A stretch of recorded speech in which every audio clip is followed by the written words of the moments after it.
Branislav Blažić was a Serbian surgeon and politician. He served several terms in the assemblies of FR Yugoslavia, Serbia, and Vojvodina, and was Minister of Environmental Protection in the Government of Serbia from 1998 to 2000.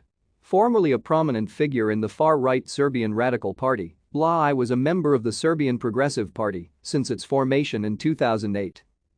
On 6 October 2017, Blažić was appointed as a state secretary in Serbia's Ministry of Environmental Protection. He died due to a COVID-19 infection on 1 April 2020, the same day he turned 63. Blažić was born in Kikinda, Vojvodina, in what was then the People's Republic of Serbia and the Federal People's Republic of Yugoslavia.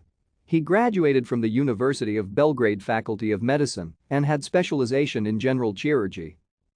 Blažić was elected to the Assembly of the Federal Republic of Yugoslavia's Chamber of Citizens in the May 1992 federal election, winning a single-member constituency seat in Kikinda. Thank you for watching.